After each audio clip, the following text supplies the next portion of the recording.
Good morning, Queens. Shh, it's the middle of the night. Well, it's not, it's 7:30, but all this week I'm doing a Facebook Live and podcasts and socials on how to live 2026 with intention, which is what we are basically working on in my On Fire coaching. But I'm sharing all my top tips and secrets and giving you an insight into what I'm doing in 2026 to live my life with intention, right? But I genuinely feel like it's the middle of the night, but I thought I'd come on at this time in the morning because I'm talking about sleep. So what I want you to do is sleep like a queen so that you can actually live like one. Because, right, let's be honest, at this time of our lives, midlife, our sleep can be absolutely atrocious. Now, a lot of the time we think that like we feel tired, we feel absolutely wired, completely overstimulated, and that we're just running on fumes, like lurching from one event to the next, or one task to the next, or one day to the next, and pretty much we're exhausted. Now, my coaching and my beliefs, my ethos, my life, right, is all about midlife, and you can do anything you want. We can build confidence, we need discipline, and we can have a dream life. But to do that, we have to actually make intentional choices. This is the science behind the sleepy bit, and then I'm going to share what I do and give you some top tips, right? So the science, when we don't sleep, right, our hunger hormones go absolutely mental. So our two hunger hormones, ghrelin and leptin. Ghrelin tells us when we're hungry, leptin tells us when we're full. So that's a fine balance of your brain saying, I need more energy, and then your brain saying, I've actually got enough energy, I'm absolutely full, could you stop eating now? Now, these go haywire when we're knackered, right, and when we're tired. So our hunger hormone doesn't shut down, so it tells us that we're always hungry, and our full hormone doesn't tell us that we're full, so we're always hungry, which is why you get things like sugar cravings and stuff, all right?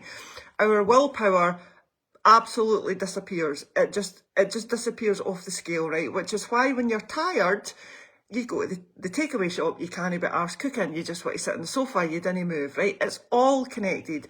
Our stress hormone, cortisol, rises.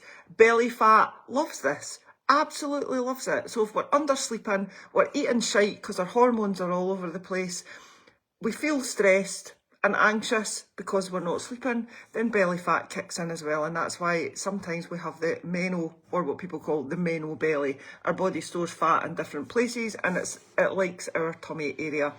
Motivation tanks, obviously.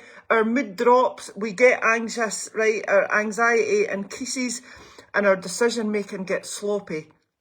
This is all because we're undersleeping and we're not sleeping properly. So if you're wondering why, again, I hear this quite a lot, right? You can't stick to anything. Why you're always tired, why you self-sabotage, and why do you just constantly feel like everything is a drudge? It's probably because you're not sleeping. Also, again, I hear a lot about, do you know, oh, I'm absolutely broken, my metabolism's broken, I'm broken. No, you're not. You're probably just tired. Nothing's broken, all right? Everything is figure outable, everything is fixable. But when we start to repeat to ourselves that things are broken, it makes us feel that we can't change them, when in fact, we absolutely can. We can do anything that we want to in midlife, right? Undersleeping and overstimulated. Hormones are all over the place, all right?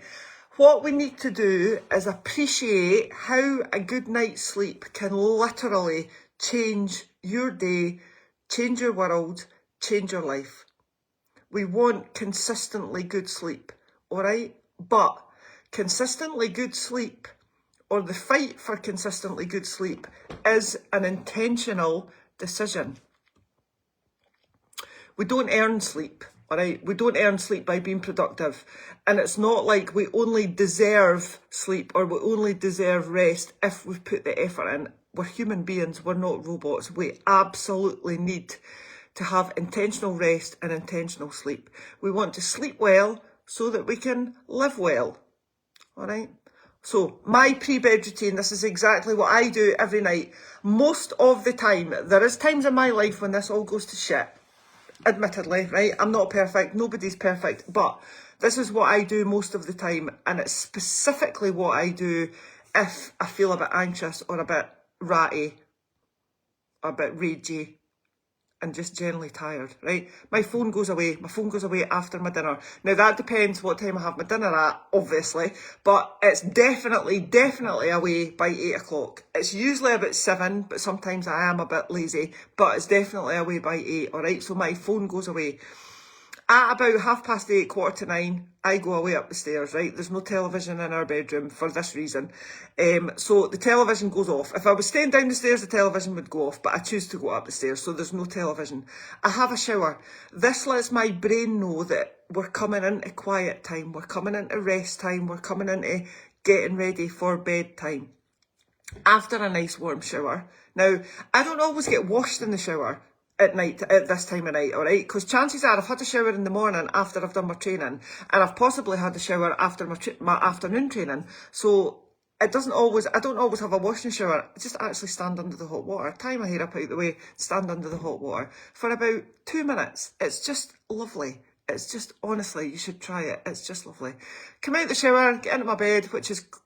The bed is obviously, the bedroom is cool and clean and tidy and calm, and I'll do some journaling. I just want to dump everything in my head and get it out of my head. So a wee ticky list maybe of what I've achieved for the day. Now that could be food, exercise, training, dog walks, takeaway coffee, interactions, anything that I feel that I need to get out of my brain, anything that I'm constantly thinking about.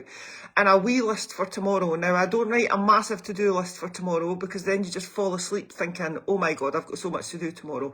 But literally a couple of things, like 3 things, like stick to the food and exercise plan. Eat well, stuff like that. Do you know, nothing major that's going to keep me awake thinking about what I've all got to do tomorrow. Just nice little gentle promises to myself. Then when I've done my journaling, it'll take about 5 minutes, I'll read my book. And again, I could read my book for however long it takes for me to think I'm actually sleepy now. Could be half an hour, could be 5 minutes. It just depends on the night. So that's what I do, all right? No scrolling late at night, no chaos, no overstimulation, nothing like that. Just nice, gentle, soft things to tell my brain that it's time for bed, all right? So some top tips for getting a decent night's sleep, all right? Go to your bed at the same time every night, regardless of whether you're... And again, this is predominantly, obviously there's nights when that's not going to happen because of the stuff that you've got on, or parties or weekends or whatever, but over 7 nights, try and go to your bed at roughly the same time every night. Make sure your bedroom's dark and cool. Put your phone away at least 30 minutes before bed. No caffeine in the afternoon. I'm lolling as I say that, because one of my clients, I put a story up the other day, one of my clients tagged me saying you can whistle for the caffeine after 3. She's never going to do that, but you know, we've been working together for over a year now. She's lost 46 kilograms, so I'm not about to pull her up for that. That's her choice, and that's fine. But if you are drinking coffee after 3 o'clock, it would be a good idea to switch to decaf, all right? Stop glorifying exhaustion. Do you know, I don't know if we're as guilty of doing that these days. We used to do it a lot when I was younger, and I think it does happen a lot in the corporate world. I don't come across it very often, but I do come across quite a lot of, you know, I had to work. I couldn't go to the gym because I had to work, right? Your company will be advertising your job before the paper have got your death notice in it. So just be careful about your work, all right? Yes, I understand it pays the bills, etc. And yes, I understand we're all dedicated. I am dedicated too. But you are entitled, you are absolutely entitled to not work ridiculous hours that is interrupting with your life, all right? And exhaustion is the same. Just make a massive effort. Make a conscious decision to get a good night's sleep. And then also, you know, just about the hormones and stuff, start respecting your nervous system. Start realising and understanding that a lot of the time we have control over our anxiety. We have control over what we stress about. And we definitely have control over how we manage it. So please do not think that it's too late to change. It's not too late to make any changes, but picking one thing at a time to work on will stop the overwhelm. And sleep, I kid you not, is the basis of everything. It is the basis. A lot of people think that fat loss is just about calories in and calories out, because that's what's been drummed into us for years on the socials, right? It's not.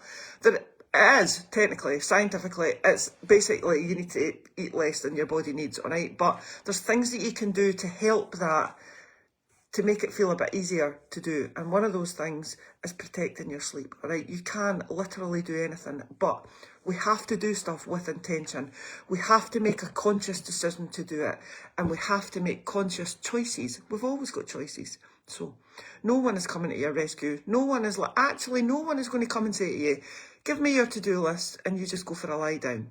Like, the person that loves you most in the world isn't going to say that, because they've got their own shit going on, and that's totally cool. So it's up to us to set our own boundaries, to build our own confidence, to look after our own health, do you know, and to get ourselves set up for an awesome future and an awesome midlife. You get to build this. You get to choose it, 100%.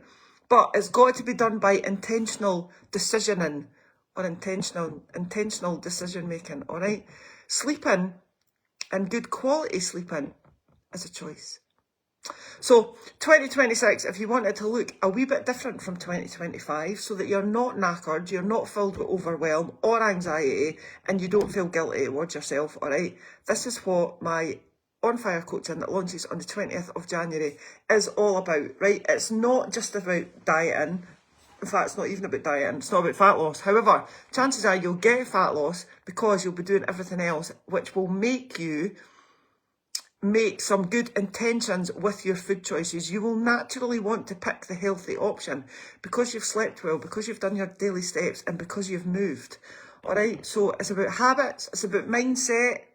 You can do anything. You can do anything. It's about confidence, boundaries, consistency, and just having some self-belief that you can actually do this in 2026. All right. If you're interested, drop me a message. All this week I am speaking about how to live 2026 with intention. I'm going to go now because it's 7:45. It still feels like it's the middle of the night. It's dark. I'm sitting in my office. I've got my light on. But sleep like a queen so you can live like a queen. Have a lovely day, everybody. I'll speak to you all soon. Bye.